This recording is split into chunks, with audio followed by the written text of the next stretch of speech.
Hello everyone, myself Dr. Bharat Singh Meena from Government College Kota.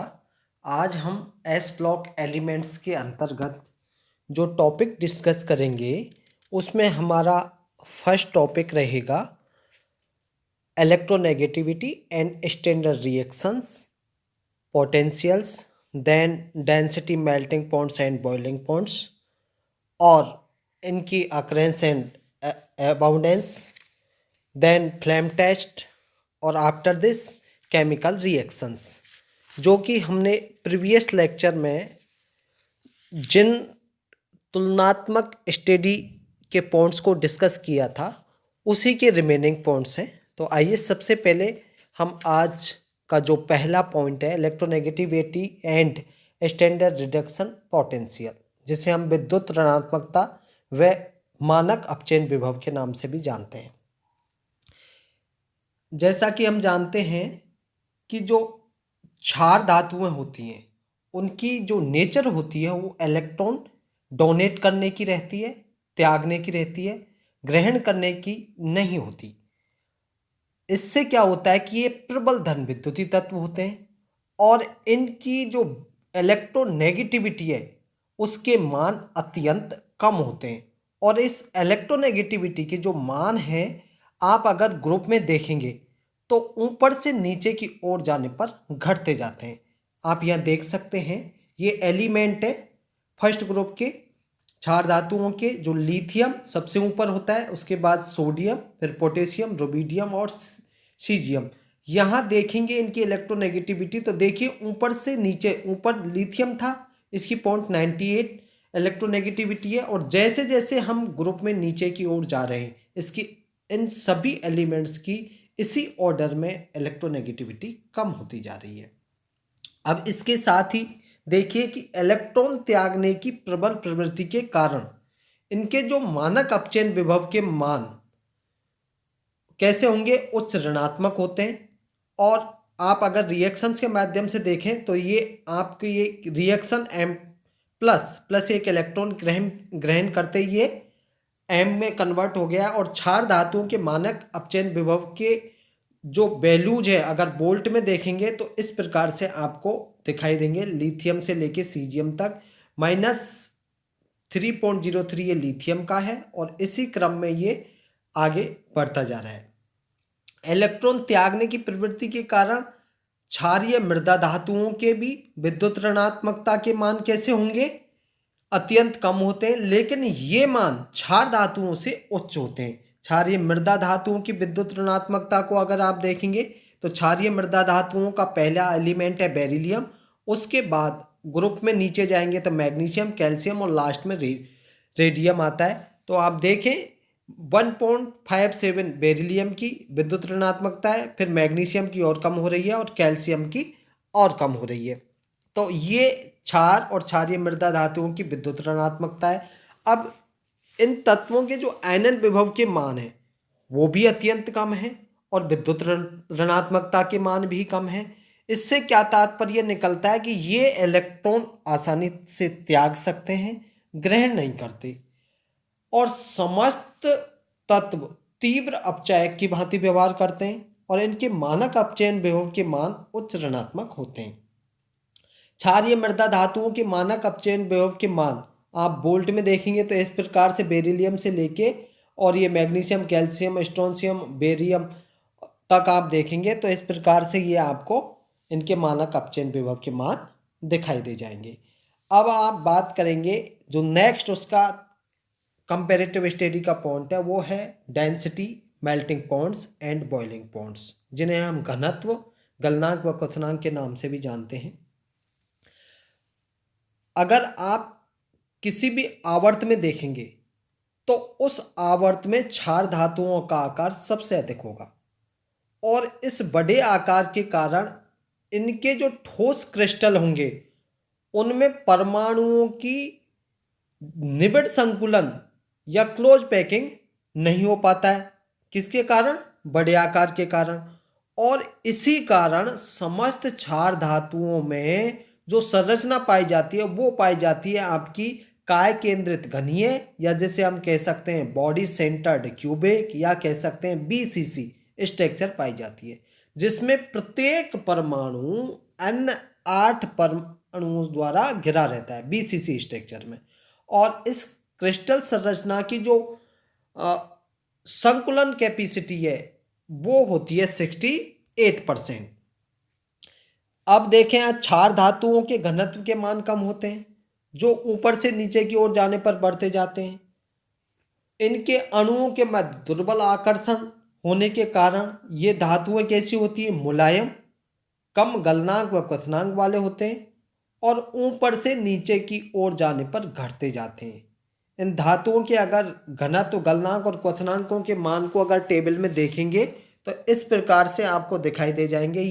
ये sodium, जो क्षार धातु है, लिथियम, सोडियम, पोटेशियम, रुबिडियम, और ये इस प्रकार से यहाँ पर इनके घनत्व दिखाई दिए हैं। ये गलनांक है और ये क्वथनांक है। अब धातु, क्षार धातुओं की तुलना में क्षारीय मृदा धातु कैसी होती हैं? भारी होती हैं, कठोर होती हैं, साथ ही इनके गलनांक व क्वथनांक के मान भी उच्च होते हैं। इसका कारण क्या है कि इनका आकार कैसा होता है? छोटा, और जो घनत्व होता है, आवेश घनत्व, वो होता है उच्च। क्षारीय मृदा धातुओं के घनत्व, गलनांक व क्वथनांक के मान अगर इस टेबल में देखेंगे तो आप देखेंगे बेरिलियम, मैग्नीशियम, कैल्शियम, बेरियम, तो इस प्रकार से ये इनके घनत्व है, ये गलनांक है और ये क्वथनांक है। तो ये क्षार और क्षारीय मृदा धातुओं के density, melting points and boiling points की बात हो गई। अब हम बात करते हैं कि इनकी अकरेंस एंड अबाउंडेंस, प्राप्ति एवं प्रचुरता। बेरिलियम जो नेचर है उसमें बहुत कम मात्रा में पाया जाता है और इसका जो निष्कर्षण भी कठिन होने के कारण ये अधिक सामान्य नहीं है। कौन सा? क्षारीय मृदा धातुओं का जो पहला एलिमेंट है बेरिलियम, वो। दूसरा, प्रकृति में प्रचुरता से पाए जाने वाले तत्वों में कैल्शियम 5th स्थान पर है और मैग्नीशियम 6th स्थान पर है, जबकि सोडियम और पोटेशियम 7वें और 8वें स्थान पर आते हैं। ध्यान रहे, कैल्शियम 5वें, मैग्नीशियम 6वें और सोडियम 7वें और पोटेशियम 8वें स्थान पर पाया जाता है नेचर में अबाउंडेंस के आधार पर। अधिक रिएक्टिव होने के कारण एस ब्लॉक का कोई भी तत्व फ्री अवस्था में नहीं पाया जाता है। नमक के अतिरिक्त सोडियम और कहाँ मिलता है? बोरेक्स, सोरे आदि के रूप में पाया जाता है, जबकि पोटेशियम पाया जाता है सिल्वाइट, सिल्वीनाइट, कार्नेलाइट आदि के रूप में पाया जाता है। और रुबिडियम तथा सीजियम का कोई सुविधाजनक सोर्स नहीं है। फ्रेंसियम एक रेडियो एक्टिव तत्व है। मैग्नीशियम के जो मेन सोर्स हैं, मैग्नीशियम के मेन सोर्स में मैग्नेसाइट, डोलोमाइट आदि का उल्लेख किया जा सकता है। कैल्शियम कार्बोनेट के रूप में चूने में, संगमरमर, चौक में पाया जाता है। इसके अतिरिक्त यह किस में पाया जाता है? जिप्सम, एपेटाइट, फ्लोर एपेटाइट आदि में भी पाया जाता है। अब बात करते हैं स्ट्रोंशियम व बेरियम की, तो ये प्रकृति में कम पाए जाते हैं और रेडियम एक रेडियो एक्टिव तत्व है। तो ये बात हो गई अब इनकी अकरेंस एंड अबाउंडेंस की। अब बात करते हैं हम इनके फ्लेम टेस्ट या कहें ज्वाला परीक्षण की। जैसा कि हम जानते हैं कि कम आयनन ऊर्जा के कारण क्षार धातुओं के जो बाह्यतम इलेक्ट्रॉन है वो आसानी से एक्साइटेड होकर हाई एनर्जी लेवल पर चले जाते हैं और जब ये वापस अपने कक्ष में लौटते हैं, कहाँ से? हायर एनर्जी लेवल से, तो ऊर्जा की उस छोटी सी मात्रा का क्या करेंगे? ये उत्सर्जन करेंगे, जिसकी तरंग दैर्घ्य कौन से रीजन की होगी? दृश्य क्षेत्र की होगी और ये ज्वाला में विशिष्ट कलर शो करेंगे। क्षार धातु आयनन बुनसन ज्वाला में कौन कौन से रंग प्रदर्शित करते हैं? देखिए, लिथियम करता है गहरा लाल, सोडियम सुनहरी पीला, पोटेशियम हल्का बैंगनी, रुबिडियम लाल बैंगनी और सीजियम नीला। ठीक है, तो इस प्रकार से ये ज्वाला परीक्षण देते हैं। अब क्षारीय मृदा धातुओं के आयनन विभव के मान कम होते हैं और जो विजिबल लाइट है दृश्य प्रकार से ऊर्जा ग्रहण कर इनके बाह्यतम इलेक्ट्रॉन उत्तेजित हो जाते हैं और जब वापस अपने कक्ष में लौटते हैं तो उस ऊर्जा को मुक्त करते हैं जिससे ज्वाला में कोई विशेष रंग उत्पन्न होता है। लेकिन यह परीक्षण अगर बेरिलियम और मैग्नीशियम द्वारा प्रदर्शित नहीं होता है। क्यों? क्योंकि आकार कम होने के कारण इनके इलेक्ट्रॉन नाभिक के साथ अधिक मजबूती से जुड़े हुए रहते हैं, अतः ये उच्च ऊर्जा के पराबैंगनी प्रकाश से ही उत्तेजित हो पाते हैं। इसलिए ये बुनसेन ज्वाला को कोई रंग नहीं देते। ठीक है, कौन कौन से? Beryllium and magnesium. कोई भी पदार्थ रंग केवल उस स्थिति में देता है जब वह दृश्य प्रकाश से ऊर्जा का अवशोषण करे। बेरिलियम और मैग्नीशियम के अतिरिक्त शेष क्षारीय मृदा धातु बुनसन ज्वाला को रंग प्रदान करते हैं। देखिए, कैल्शियम ईंट जैसा लाल, स्ट्रोंशियम गहरा लाल, बेरियम सेब जैसा हरा और रेडियम गहरा लाल कलर शो करते हैं। अब बात करते हैं हम इनकी केमिकल रिएक्शंस की या कहें रासायनिक अभिक्रियाओं की। क्षार धातुओं में एक इलेक्ट्रॉन त्यागने की प्रबल सामर्थ्य है और इनके उच्च ऋणात्मक इलेक्ट्रोड विभव के मान हैं, अतः ये कैसे होंगे? प्रबल अपचायक पदार्थ हैं। ये धातुएं अत्यंत क्रियाशील होती हैं जो वायु में खुला छोड़ने पर वायु की नमी से तेजी से क्रिया करके क्या करेंगी? स्वतः जलने लग जाती हैं और अत्यंत क्रियाशील होने के कारण ही इनकी ताजा कटी हुई चमकीली सतह शीघ्र ही कैसी हो जाएगी? गंदी हो जाएगी, क्योंकि धातु परमाणु वायुमंडल के संपर्क में आते ही उससे क्रिया कर लेते हैं। क्षारीय मृदा धातुएं क्रियाशील होती हैं, हालांकि इनकी क्रियाशीलता क्षार धातुओं की तुलना में कैसी होती है? कम होती है। क्षार धातुओं की भांति ये भी केवल एक ही ऑक्सीकरण अवस्था शो करते हैं। कौन सी? +2। ये अधिकांशतः आयनिक यौगिक बनाते हैं, लेकिन इनकी जो प्रवृत्ति है वो कोवेलेंट कंपाउंड बनाने की भी है। इनके द्वैधनावेशित आयनों के छोटे आकार के कारण उन पर आवेश घनत्व कैसा हो जाता है? उच्च हो जाता है। ये जल के ऑक्सीजन परमाणुओं को अपनी ओर आकर्षित करके तीव्रता से जलयोजित हो जाते हैं और लगभग बराबर आकार वाले क्षारीय मृदा धातु द्विधनायन के जलयोजन की ऊर्जा के मान क्षार धातुओं की तुलना में लगभग 4 गुना होते हैं। सोडियम के जलयोजन की ऊर्जा का मान -397 किलोजूल प्रति मोल होता है, जबकि लगभग इतने ही आकार वाले कैल्शियम आयन के लिए जलयोजन ऊर्जा का मान -1650 किलोग्राम प्रति मोल होता है। अब इन क्षार धातुओं की प्रमुख रासायनिक गुण कौन कौन से हैं वो आप देखिए। पहला, वायुमंडल ऑक्सीजन के साथ रिएक्शन। ऑक्सीजन के साथ संयोग होने पर अपने छोटे आकार उच्च आयोनाइजेशन पोटेंशियल वैल्यू के कारण लिथियम तो एक सरल ऑक्साइड बनाता है, जबकि बड़े आकार और लो आयोनाइजेशन पोटेंशियल मान के कारण अन्य क्षार धातुओं परऑक्साइड अथवा सुपर ऑक्साइड बनाती हैं। तो केवल लिथियम कौन सा बनाएगा? एक सरल ऑक्साइड बनाएगा, बाकी अन्य जो क्षार धातु है परऑक्साइड और सुपर ऑक्साइड बनाएंगे।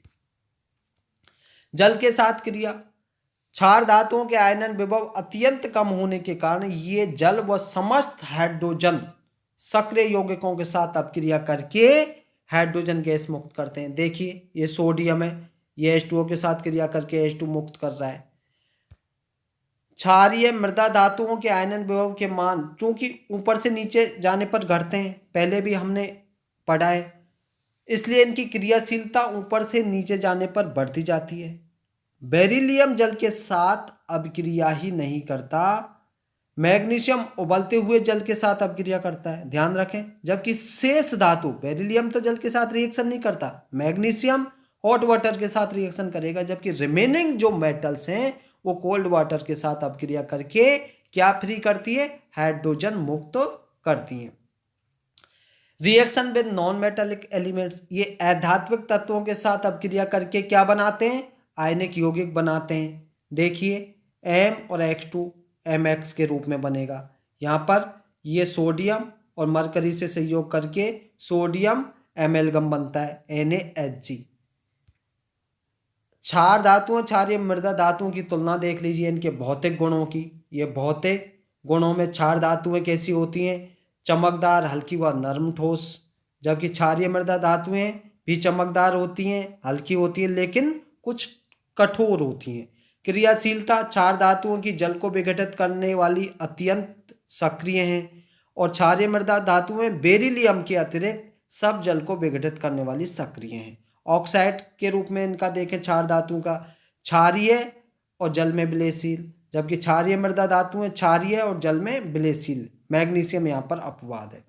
इसी प्रकार से आयन के रूप में देख लिए रंगहीन तथा प्रतिचुंबकीय हैं। ये भी क्षारीय मृदा धातु भी रंगहीन और प्रतिचुंबकीय है।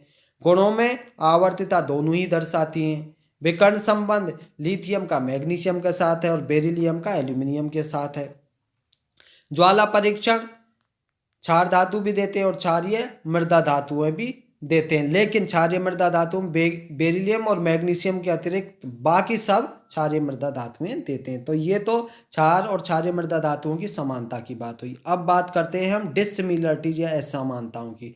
इलेक्ट्रॉनिक विन्यास, क्षार धातुओं का NS1 होता है, जबकि क्षारीय मृदा धातुओं का NH2 होता है। आयनन विभव, क्षार धातुओं का अत्यंत कम होता है, जबकि क्षारीय मृदा धातुओं का कुछ अधिक होता है। संयोजकता की बात करें तो क्षार धातुएं 1 और क्षारीय मृदा धातु सदैव 2 संयोजकता रखती हैं। यौगिकों में अगर बंधन की बात करें तो सदैव आयनिक कौन सा, क्षार धातु हैं, और क्षारीय मृदा धातु आयनिक और सहसंयोजक दोनों प्रकार के बंध रखती हैं।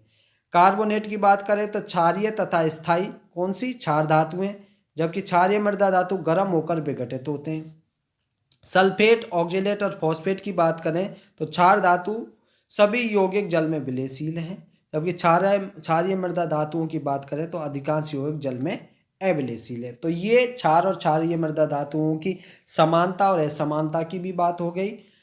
साथ ही हमने इनके जो तुलनात्मक अध्ययन में आज मेनली जिन पॉइंट को डिस्कस किया उनमें सबसे पहला पॉइंट था इनकी विद्युत ऋणात्मकता व मानक अपचयन विभव। देन हमने पढ़ा घनत्व, गलनांक व क्वथनांक। उसके बाद हमने इनकी अकरेंस एंड अबाउंडेंस, उसके बाद फ्लेम टेस्ट, और सबसे लास्ट में हमने केमिकल रिएक्शंस का डिटेल से अध्ययन किया। Thank you.